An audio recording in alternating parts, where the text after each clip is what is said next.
ETF index mutual funds నేర్చుకుని stock మార్కెట్లో రాణించాలనుకుంటున్నారా? వెంటనే ఈ నెంబర్కి కాల్ చేయండి.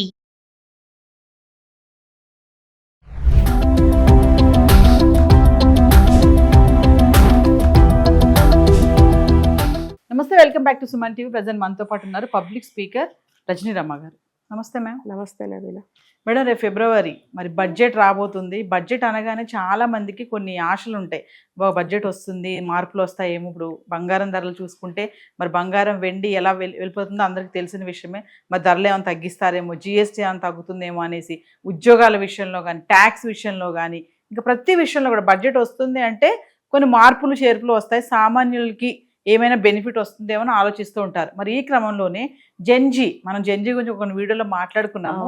మరి వాళ్ళు కొన్ని డిమాండ్స్ ఉన్నాయని చెప్పేసి కొన్ని ఆర్టికల్స్ అయితే చూస్తున్నాం మనం. మరి ఒక్కసారి వెళ్తే ఏంటి వాళ్ళకు ఉన్నటువంటి డిమాండ్స్ ఏంటి, ఇప్పుడు వచ్చేటటువంటి బడ్జెట్ సామాన్యులకి ఏమైనా బెనిఫిట్ చేస్తుందా అంటే మీ అనలైసిస్లో మీరేమనుకుంటారు? అవును, ప్రతి సంవత్సరం ఫిబ్రవరి వస్తుందంటే ముందు నుంచి బడ్జెట్ వస్తుంది, ఏదైనా కొనుక్కోవాలంటే ఆగు బడ్జెట్ వస్తుంది, చిన్నతనం నుంచి వింటూనే ఉన్నాం. ఇప్పుడు వచ్చేసి నిర్మలా సీతారామన్ గారు ఇప్పుడు బడ్జెట్ మనకు ప్రకటిస్తూనే ఉన్నారు. అయితే ఆవిడ నాకు తెలిసి పర్వాలేదు, అందరికీ వీలుగా ఉండేటట్టుగానే బడ్జెట్ చేస్తున్నారని అనుకూలంగా అనిపిస్తుంది. కానీ మీరన్నట్టు అది అందరికీ అనుకూలంగా లేదని అనిపిస్తుంది. ఇప్పుడు ముఖ్యంగా మెయినే చూస్తున్నారు ఏంటి, ట్యాక్స్. మెయిన్ బడ్జెట్ అంటే ట్యాక్స్లు. నెక్స్ట్ వచ్చేసి ఎలక్ట్రానిక్ గూడ్స్ మీద తగ్గిందా పెరిగిందా, కార్లు, ఇలా వాటి మీదకే వెళ్తుంది ఎక్కువ వచ్చేసి ట్యాక్స్లు.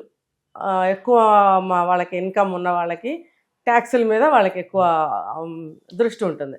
ఇలా చూస్తే ఇప్పుడు జెన్జీ వాళ్ళు ఏంటంటే ఇప్పుడు ప్రపంచంలోకి అడుగుపెట్టి వాళ్ళు కొత్త జీవితాన్ని చూస్తున్న వాళ్ళకి చాలా విషయాలు అవగాహన లేకుండా ఉంటున్నాయి. వాళ్ళు ఎక్కువగా వచ్చేసి సాఫ్ట్వేర్ జాబులు చేస్తున్నారు, కొంతమంది వేరే రంగాల్లో ఉన్నప్పుడు వాళ్ళు అనుకోవడం ఏంటంటే ఈ ట్యాక్స్లో మనకు వస్తున్న జీతాలు ఎంత అని. ఒక రకంగా చెప్పాలంటే ఇప్పుడు స్టార్టర్స్కి జీతాలు అంత ఎక్కువేమీ లేవు. ఫ్రెషర్స్కి 20,000 30,000, గట్టిగా మాట్లాడితే 15,000 ఇలా ఉంటున్నప్పుడు ఇంకా ఎక్కువ ల్యాక్స్లో ప్యాకేజ్ తీసుకున్న వాళ్ళకేమో మాకమ్మో ఎంత ట్యాక్స్ పడిపోతుందో, మాకు ఇంత శాలరీ వస్తుంది, దట్టు ఆ ట్యాక్స్ పేమెంట్స్ అనేది ఎలా చేయాలి ఒక అవగాహన లేదు, ఒక నాలెడ్జ్ లేదు, లేక వాళ్ళు సతమతం అవుతున్నామని వాళ్ళు ఎక్స్ప్రెస్ చేస్తున్నారు. అయితే ఏంటంటే ప్రజెంట్ వాళ్ళకు అనుకూలంగా వాళ్ళ పాయింట్స్ని వాళ్ళు అడగటం జరిగింది. మిగతా బడ్జెట్ అనేది మిగతా ఏజ్ గ్రూప్ వాళ్ళకి, వేరే జాబ్స్ వాళ్ళకి అది వేరే విషయం. పర్టికులర్లీ ఈ జెన్జీ వాళ్ళ యూత్కి సంబంధించినటువంటి రిక్వైర్మెంట్స్, డిమాండ్స్ అనేవి కొన్ని చెప్పారు. నాకు అవి కూడా కొంచెం సమంజసమే అనిపించింది. ఎంతసేపు మీరు పెద్దవాళ్ళకే చూస్తే చిన్నవాళ్ళ మా సంగతి ఏంటి అన్నట్టుగా ఇది తయారైంది అనమాట. అయితే నేను కొన్ని నోట్ చేశాను, చెప్తాను. ఏంటంటే ఇప్పుడు వీళ్ళకి ఆరోగ్యం పట్ల ఎంతవరకు శ్రద్ధ చూపిస్తున్నారు, ఒక ఆరోగ్యమే కాకుండా మానసిక ఆరోగ్యం మీద కూడా మీరు దృష్టి పెట్టాలి, దానికి మీరు ఏం చేస్తున్నారు అని అడుగుతున్నారు వాళ్ళు. అంటే ఇది బాగానే ఉంది. అంటే ఒక రకంగా ప్రభుత్వం ఏమనుకోవచ్చు అంటే అన్నీ మేము ఎక్కడ చూడగలం అని అనుకుంటారు. వీళ్ళు ఏమనుకుంటారంటే మాకు ఇవి కూడా చూస్తే బాగుండి ఇవి ఎవరు చూస్తారు అంటే, చూడండి ఇక్కడ నేను ఒక మాట చెప్తా. పాతకాలంలో వాళ్ళు అన్నీ చూసుకునేవాళ్ళు. ఇప్పుడు వాళ్ళు అన్ని డిపెండెన్సే కదా, వాళ్ళకి కష్టపడటం అంటే ఏంటో పాపం తెలియదు. ప్రతిదీ అందుబాటులో ఉండాలని ఆలోచించే మనస్తత్వంతో ఈ జెన్జీ వాళ్ళు ఉంటున్నారు. తర్వాత నెక్స్ట్ తరం వాళ్ళు కూడా. సో వీళ్ళు మెయిన్ హాస్పిటాలిటీ గురించి ఎక్కువగా ప్రస్తావించారు ఇందులో. ఈ హాస్పిటల్లో మనకి సర్వీసెస్ కానీ, డాక్టర్స్, నెంబర్ ఆఫ్ డాక్టర్స్ కానీ, వాళ్ళ సేవలు కానీ ఇవేవి కూడా మనకి అందుబాటులో సరిగ్గా లేవు. అంటే చూడండి, గవర్నమెంట్ హాస్పిటల్స్లో వెళ్ళు అంటే అందరూ కూడా కార్పొరేట్ హాస్పిటల్స్కి వెళ్ళలేరు. గవర్నమెంట్ హాస్పిటల్స్ గురించి ప్రస్తావించారు. నిజమే, గవర్నమెంట్ ఇన్ని ఎక్విప్మెంట్స్ అని చెప్పి, ఇన్ని పడకలని చెప్పి వాళ్ళకి కేటాయిస్తారు. కేటాయింపు వరకే జరుగుతుంది కానీ ఇంప్లిమెంటేషన్లో ఎక్కడ ఉంది అని వీళ్ళు ఒకటి రైజ్ చేశారు. ఇంకా నెంబర్ ఆఫ్ డాక్టర్స్ లేరు. ఉన్న డాక్టర్స్ కానీ, నర్సులు కానీ వీళ్ళ సేవలు సరిగ్గా అందుబాటులో సరిపోవటం లేదు అనేది వీళ్ళు ఒకటి ఎక్స్ప్రెస్ చేశారు. తర్వాత ఏంటంటే మాకు వచ్చే జీతాలతోటి మేము నగరంలో బ్రతకలేకపోతున్నాము. అంటే సిటీ లైఫ్ ఇంత ఎక్స్పెన్సివా, అదే చదువు ఉద్యోగంగా మారుతుందా? అసలు చదువుకి చేసే ఉద్యోగానికి సంబంధం లేదు. నాకు తెలిసిన ఒక అబ్బాయి బీటెక్, ఎంటెక్ ఇవన్నీ చేసేసి ఖాళీగా కూర్చున్నాడు, ఏ ఉద్యోగం చేయాలి తెలియక. అంటే సాఫ్ట్వేర్లో రాకపోవచ్చు జాబ్, మరి ఇక వేరేది ఏదైనా చేద్దామంటే రావట్లేదు. మరి మేము చదివిన చదువులు వృధాయేనా? మరి ట్రెండింగ్ ఎడ్యుకేషన్ చదువులు అంటే అవే ఉన్నాయి. మరి అవి చదివితే కానీ ఈ ట్రెండ్లో మేము నడవలేకపోతున్నాం అనే భావంతో ప్రతి ఒక్కళ్ళు బీటెక్లు ఎంటెక్లు ఇలాంటివి చదువుతున్నారు. Yes. కానీ మరి తగ్గ జాబ్స్ లేవు. ఒకవేళ వచ్చిన మాకొచ్చే జీతాలతోటి ఈ సిటీ లైఫ్లో బ్రతకలేకపోతున్నాము. అంటే ఏంటంటే మనకి లైఫ్ స్టైల్ ఒక ఖర్చులు కానీ ఇంకోటి కానీ ఇవన్నీ కూడా వాళ్ళకి అనుకూలంగా ఉండాలి అనేది ఒకటి ఎక్స్ప్రెస్ చేశారు. Yes. నిజానికి ఒక రకంగా పంటలు ఎక్కువ పండుతున్నా కూడా రేట్లు తగ్గించి దేనికి కూడా ఎక్కడా కూడా తగ్గించి అమ్మటం లేదు. ఎందుకంటే బిజినెస్ దృష్టితో చూస్తూ దానికి తగినంత రేట్ నిర్ణయించి ఆ రేట్ వచ్చే వరకు అమ్ముకుంటారు, మిగతా పారపోసుకుంటారు. ఏదైనా చూడండి మీరు అలా చేస్తున్నారు. కానీ పాపం ఇలాంటి వాళ్ళు వీళ్ళ డిమాండ్స్ చూడండి, వీళ్ళకి అందుబాటులో ఉంచితే తప్పేముంది? వాళ్ళకి వచ్చే 15,000 20,000 జీతాలతో వాళ్ళు బ్రతకలేకపోతున్నారు. పెళ్ళిళ్ళు అయితే చేసుకోవాలి, Yes. చేసుకున్నప్పుడు కుటుంబాన్ని భరించాలి, తల్లిదండ్రుల్ని ఫ్యామిలీ ఎంత ఉంటుందో ఎలా బ్రతకాలి. నిజమే కదా ఈ పాయింట్ కూడా. ఇదొకటి అడుగుతున్నారు.